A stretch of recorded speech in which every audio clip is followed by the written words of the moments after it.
Greetings from Las Vegas. I'm Andy Iska with Thanksgiving holiday greetings to all as we begin our Week 11 wrap up of the various Las Vegas football handicapping contests and a preview of what we might expect in the coming week.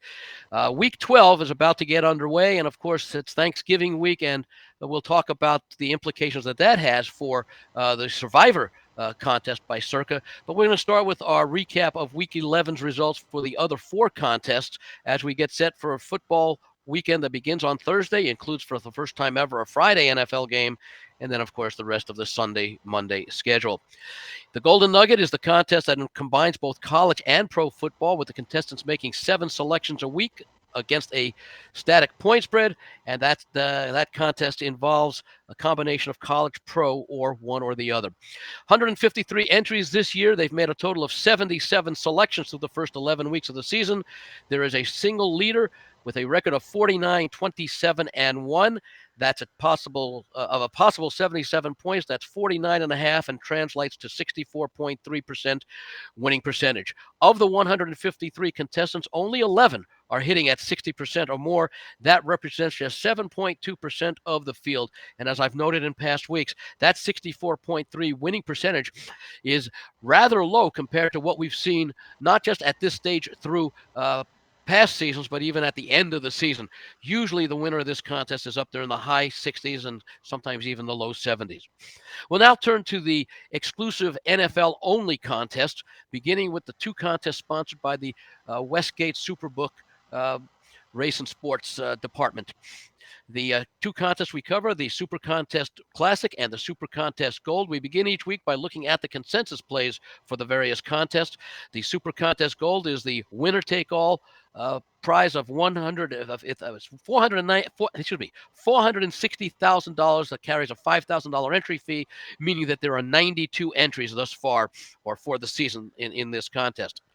The consensus that we provide each week is a look at the 5 most popular selections based upon the field. In this case, of the 92 contestants, we report on the results of those 5 most popular selections for those people who like to follow how the field as a whole is doing. And through the first 10 weeks of the contest, the consensus was 29, 19, and 2. This past week, 3 and 2 were these 5 selections.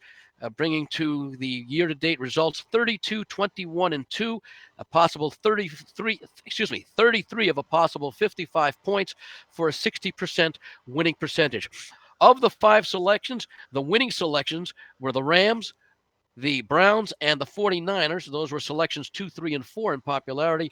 The most popular selection, the Chiefs, lost, and the 5th most popular selections of the Broncos also lost.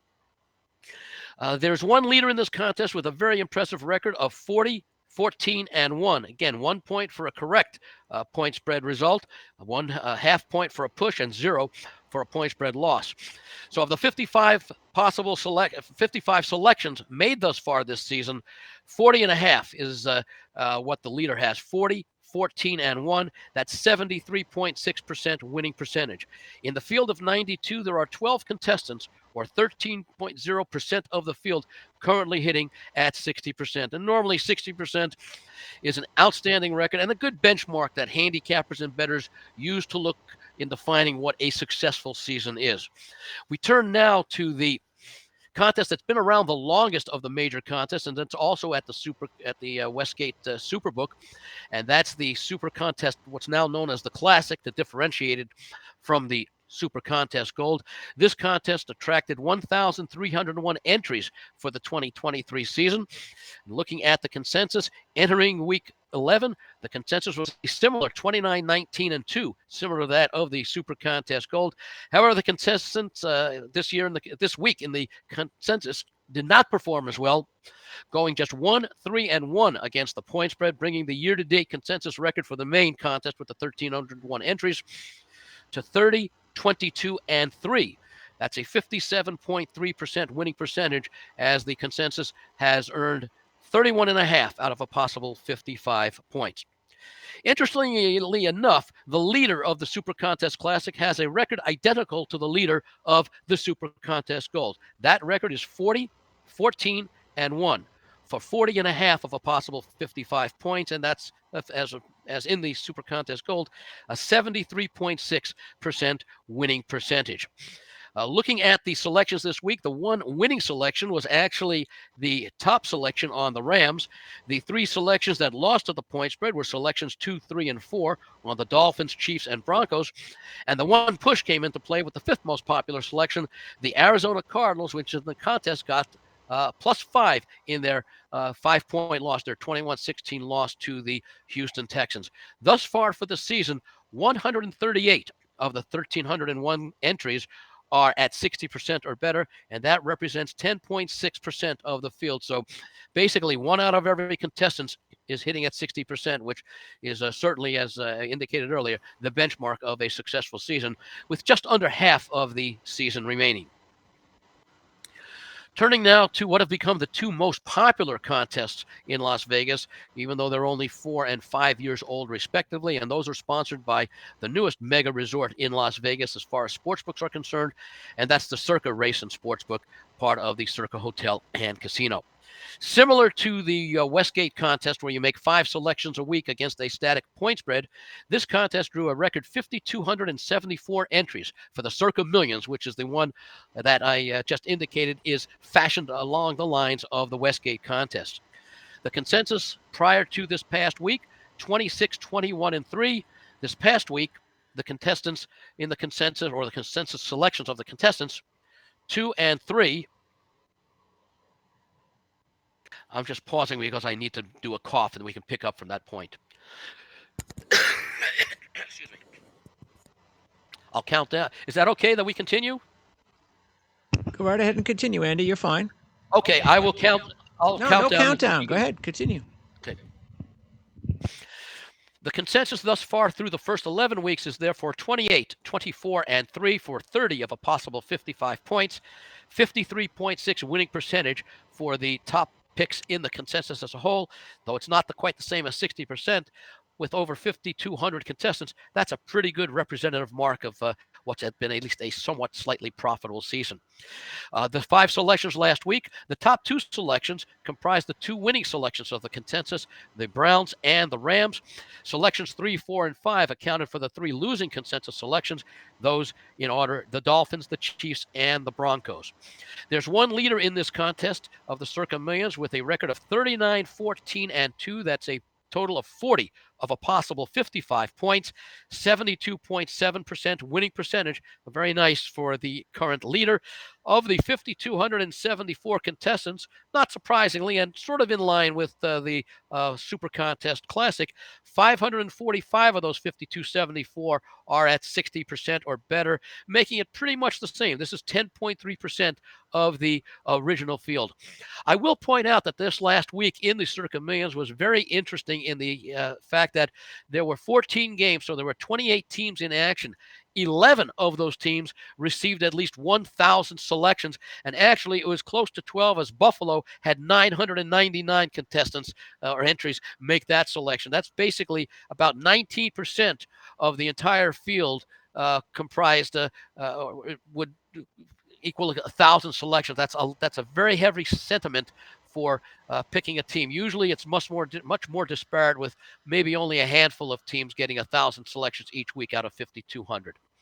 And now we finally turn to the most enthusiastic of the handicapping contest as it's developed over the years. This is the 4th edition of the Circa Survivor. The premise is certainly very simple the way it sounds. Pick one NFL team a week. If it wins straight up, your entry advances to the next week. If you lose or tie, your entry is eliminated. Sounds very simple, not as easy as you'll see in the numbers I'm about to report. This year, there were a record 9,267 entries, each entry with a cost of $1,000. This is a winner-take-all, last man standing concept, so a prize pool of $9,267,000 at stake for one or more. The contest does run 20 weeks, as both Thanksgiving and Christmas weeks are divided into 2 contest periods. I'll have more of that in just a moment because it does apply to this coming week.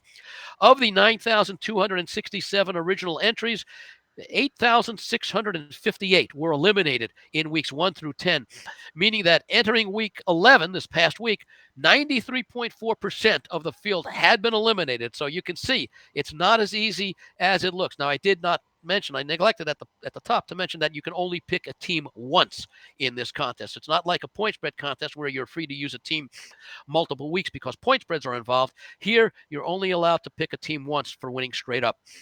So, alive into week 11 this past week, there were 609 entries.